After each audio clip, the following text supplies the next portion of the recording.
আসসালামু আলাইকুম। সহিহ মুসলিমের প্রথম খণ্ডে ৪৬ নম্বর হাদিসের বাংলা অনুবাদ পড়া হইতেছে। আবু বকর ইবনে নাজর ইবনে আবু নাজর রহমতুল্লাহ আলাইহি আবু হুরায়রা রাদিয়াল্লাহু তাআলা আনহু বলেন যে, আমরা নবী সাল্লাল্লাহু আলাইহি সাল্লামের সঙ্গে একটি সফরে ছিলাম। এক পর্যায়ে দলের খাদ্য সামগ্রী শেষ হয়ে গেল। পরিশেষে তিনি সাল্লাল্লাহু আলাইহি ওয়াসাল্লাম তাদের কিছু সংখ্যক উট জবাই করার মনস্থর করলেন।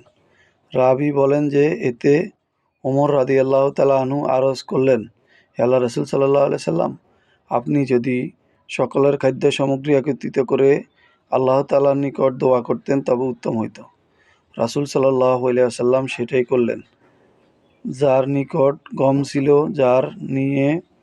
এবং যার নিকট খেজুর ছিল তা নিয়ে উপস্থিত হইল। তালহা ইবনে মুশারিফ বলেন, মুজাহিদ আরও বর্ণনা করেছেন যে, যার নিকট খেজুরের আঁটি ছিল সেই আঁটি নিয়ে উপস্থিত হইল। আমি তালহা জিজ্ঞেসও করলাম, তারা আঁটি দিয়ে কি করত? তিনি বলেন, সেটা চুষে পানি পান করতেন। রাবী বলেন, অতঃপর রাসূল সাল্লাল্লাহু আলাইহি সাল্লাম সংগৃহীত খাদ্য সামগ্রীর উপর দোয়া করলেন। রাবী বলেন, অতঃপর লোকেরা তাদের পাত্রসমূহ খাদ্য দ্বারাই পূর্ণ করে নিল।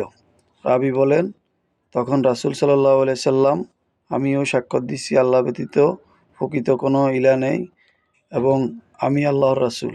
এই বিষয় দুটোর প্রতি নিঃসন্দেহে বিশ্বাস রেখে আল্লাহর সঙ্গে সাক্ষাৎ করবে এবং জান্নাতে প্রবেশ করবে। ফাজাইলে আমল জেনে হাদিসের উপরে আমল করে চলবো। মাসলা মাসাইল হাদিসগুলা হক্কানি আলেম থেকে জেনে নেব। হাদিসটি বেশি বেশি শেয়ার করব।